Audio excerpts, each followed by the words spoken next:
Monsieur le consul d'Algérie, Mesdames et Messieurs, Mesdames les parlementaires, Mesdames et Messieurs les élus, Monsieur le porte-parole du collectif pour une plaque en mémoire du 17 octobre 1961, cher Mariano, Monsieur Antonio Placer, Mesdames et Messieurs les représentants des associations et chers Grenobloises et chers Grenoblois ici rassemblés. Certaines dates ne peuvent pas s'oublier et ne doivent pas être oubliées. C'est le cas pour le 17 octobre 1961, c'était il y a 55 ans, jour pour jour. Cette date était déjà gravée dans nos mémoires. Elle est désormais gravée également sur les murs de notre ville, Grenoble. Et l'émotion que je ressens, l'émotion, je crois, que nous partageons aujourd'hui, est forte. Notre présence et cette plaque sont pour nous un acte fort. Elles marquent notre volonté de nous souvenir ensemble de cette page sombre de notre histoire commune. Notre volonté d'avancer ensemble. En ce mois d'octobre 1961, la guerre d'Algérie bouleverse les deux rives de la Méditerranée. Le préfet de police de Paris, tristement célèbre Maurice Papon, instaure un couvre-feu raciste à Paris. Il interdit à tous les Arabes, à tous les Berbères, de circuler dans les rues après 20 heures.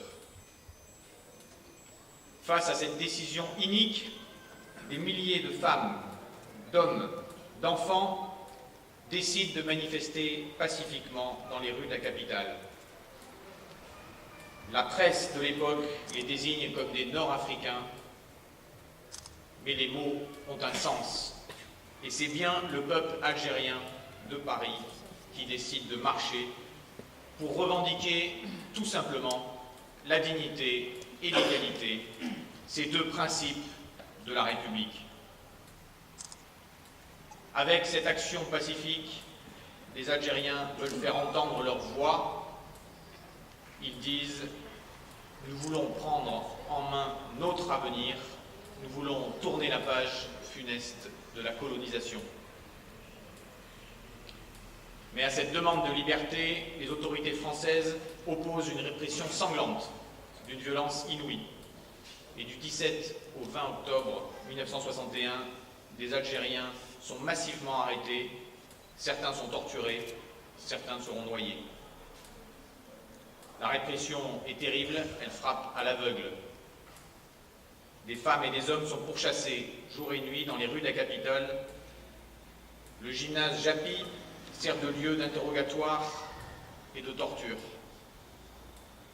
Des militants indépendantistes sont jetés, ligotés dans les eaux froides de la Seine. Partout, c'est le règne de la terreur. Le bilan est terrible. On rapporte que plus de 10 000 personnes sont raflées et emprisonnées à Vincennes ou à la porte de Versailles. Et les corps des Algériens tués affluent à l'Institut médico-légal. D'autres ne seront jamais retrouvés. Durant ces 3 jours d'octobre 1961, oui, la République a failli. Et la justice française, malheureusement, tristement, ne s'est jamais penchée sur ce massacre. Au lendemain de ce massacre, peu de voix se sont élevées contre cette barbarie. Et nous n'oublions pas le rôle crucial qu'ont joué Témoignages chrétiens et l'Humanité, les seuls organes de presse à s'indigner contre le pouvoir de l'époque.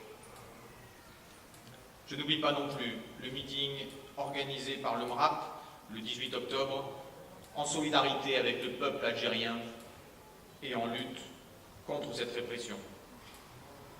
Rares, très rares, sont les hommes politiques qui ont eux aussi tenté de dénoncer les exactions. Et des citoyens ont œuvré sans relâche pour ne pas laisser étouffer ce massacre dans l'obscurité coloniale. Leur courage les honore. Aujourd'hui, citoyens de France et du monde, responsables politiques, associatifs, notre responsabilité collective est de faire vivre cette mémoire. Nous refusons le silence et nous refusons l'oubli. Car c'est bien la mémoire qui peut panser les plaies, c'est elle qui peut nous aider à construire un avenir commun apaisé. Un avenir dans lequel chacun trouve sa place. L'historien Benjamin Stora nous a rendu visite il y a peu de temps à Grenoble et j'ai eu le grand honneur de lui remettre la médaille d'or de la ville de Grenoble.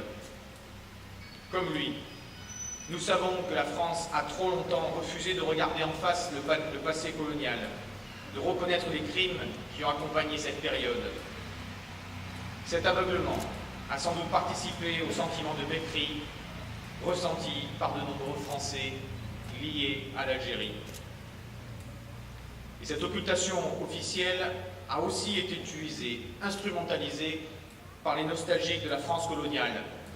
Aujourd'hui encore, il faut le rappeler, certains s'attellent à cultiver cette nostalgie nauséabonde, à instrumentaliser les peurs, à attiser les fractures et les haines.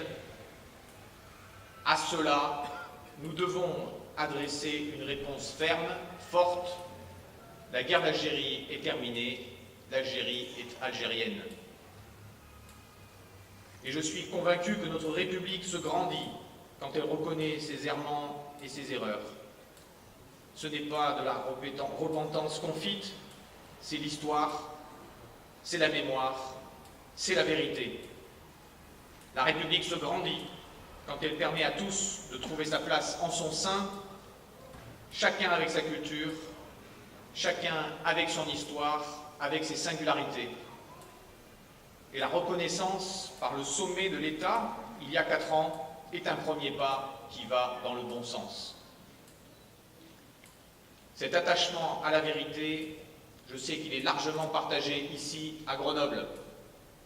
Il est porté par des citoyens pour qui la liberté, l'égalité, la fraternité ne sont pas des mots creux, des mots vains. Et dans notre ville, depuis près de 30 ans, les habitants de Grenoble se rassemblent chaque année. Ils défilent pour ne pas oublier et pour exiger la vérité totale sur ce massacre. Cette vérité, nous la devons bien sûr aux victimes et à leurs familles. Nous la devons aussi au peuple algérien. Et nous la devons enfin à nous tous et toutes, enfants de la République française. On ne construit pas une société durable avec du silence et de l'oubli, mais avec de la vérité et du respect. Aujourd'hui, mes remerciements vont bien entendu au collectif pour une plaque en mémoire du 17 octobre 1961. Votre mobilisation pendant toutes ces années est un bel exemple de lutte noble. Et j'ai ici une pensée particulière pour Jean-Jacques Kerkacharian, ancien président du MRAP, qui aurait aimé partager ce moment avec nous. Je salue également le Centre d'information Interpeuple et l'association Algérie au cœur, ainsi que tous les citoyens qui ont permis à cette plaque de prendre place ici. Tous, vous êtes les visages de Grenoble, vous êtes les visages de notre ville ouverte, de notre ville solidaire, fière de son engagement contre le racisme et contre les discriminations, fière de son attachement à la justice et à la liberté, fière aussi de sa tradition d'accueil, qu'elle veut continuer de porter plus haut que jamais. Grenoble est riche de ces femmes et de ces hommes venus d'Algérie et d'ailleurs, qui ont fait notre ville, la ville que nous aimons aujourd'hui.